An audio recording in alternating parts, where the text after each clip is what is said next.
Have you ever loved someone so much that you forgot to love yourself? Have you ever been in a room full of people and still felt completely invisible? This is the story of Sarah. A woman who gave everything and was taken for granted by everyone until the day she disappeared. Her name was Sarah.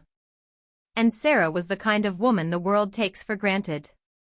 The way we take for granted the air we breathe, the floor beneath our feet, the quiet light that fills a room at dawn. She woke up before the house did. Before the alarm. Before the sun had decided whether it was worth rising, she was already in the kitchen, when the rest of the world was still dreaming. Her husband Daniel left every morning with a pressed shirt, a hot breakfast, and a kiss on the cheek that had long stopped meaning anything. It was not love anymore. It was just routine. Their son Ethan grabbed his bag, grabbed his phone, grabbed his lunch, and never once looked up to see who had packed it. Daniel's mother Margaret called for Sarah a dozen times a day. For tea. For medicine. For small things. For nothing. And Sarah came every single time, without complaint. Without asking for anything in return. She had dreams once. She had wanted to finish her degree.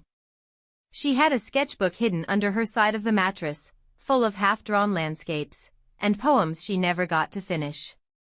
Some nights, after everyone was asleep, she would sit by the window and hold a pencil. Just hold it. Too tired to write. Too sad to put it down. Nobody asked her how she was feeling. Not once. Not really. There was always, Sarah, what's for dinner? Sarah, have you seen my keys? Sarah, can you come here? But never, Sarah, are you okay?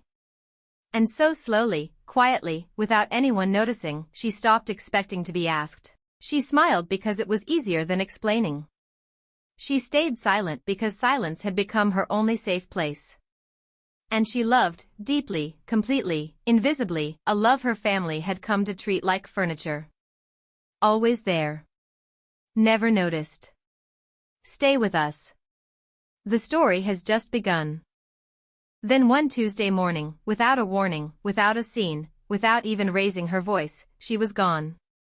No note on the fridge. No argument the night before. No warning at all. Just silence where she used to be. Daniel called her phone. It rang from the bedroom. She had left it behind on purpose. And next to it, on her pillow, was a small folded piece of paper. He opened it slowly. It said, I am not leaving forever. I am just leaving for a while. I am so tired. Not of you, but of being invisible. I hope one day you understand the difference. Daniel read those words 4 times. And each time he read them, something broke inside him, that he did not know was breakable. He walked into the kitchen. And he just stood there. He did not know which cabinet had the mugs. Did not know which tin was the coffee. Did not know how she had done all of this every single morning, for 14 years, and never once asked him to notice. Ethan burned the eggs that morning. He stood in the kitchen with smoke around him, and tears he was trying to hold back, and he thought about every single morning, a plate had appeared in front of him. Hot. Ready. Made with love he never acknowledged. He sat down on the kitchen floor. And he cried. Not the kind of crying you hide. The kind that comes from somewhere deep. The kind that means you finally understand something, too late. Margaret sat alone in her room that evening. For the first time in 14 years, she had no one to criticize. And the silence of that felt worse than anything she had expected. She sat with her hands in her lap. And quietly, to no one, she said Sarah's name. Not to call her. Not to ask for anything. Just to say it. Just to remember that she had been there. And that it had meant something. She was gone. And the people who never noticed her presence could not survive her absence. Stay with us. She comes back in the next part. But nothing will ever be the same. She came back on a Thursday. She had been at her sister's apartment across town. Not far. But far enough. Far enough to sleep through the night for the first time in years. Far enough to sit at a table and finish a meal, without once getting up for someone else. Far enough to remember what her own thoughts sounded like. She walked through the front door quietly. With a small bag. And eyes that had finally rested. Daniel was waiting for her. He looked older than he had 3 days ago. Smaller somehow. Like the house had taken something from him, while she was away. He took her bag from her hands, gently, the way he used to when they were young, and gentleness was still something he thought about. And he said, "I did not see you. I should have. I am sorry." 8 words. No excuses. No explanations. Sarah looked at him for a long moment. And she believed him. Ethan had cleaned the kitchen. Badly, but completely. He stood next to it like a child waiting to be graded. She walked to him and held his face in both hands, and he leaned into her, the way he used to when he was small.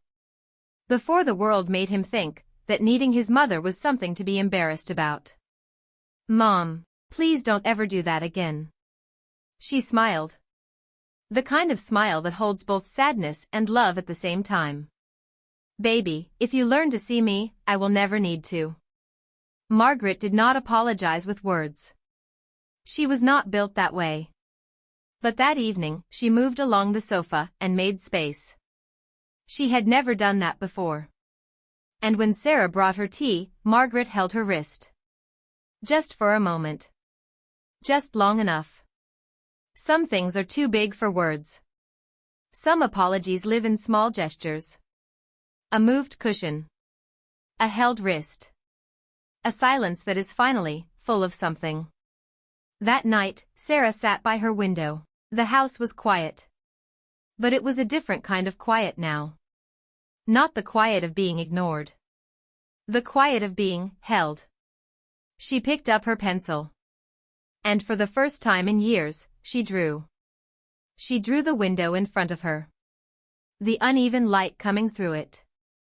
The small, imperfect, real life that belonged to her. And underneath the drawing, in her careful handwriting, she wrote the words she had spent 14 years, waiting for someone else to say. Words she had finally learned to say to herself. You matter. You always have. Even before anyone noticed. The world is full of people like Sarah, quiet. Selfless. Slowly disappearing. See them. Tell them. Before it is too late. If this story touched your heart, please give it a like. Subscribe for more stories like this. And drop a comment below if this reminded you of someone you love. Because some stories need to be heard. And some people need to know they are not alone.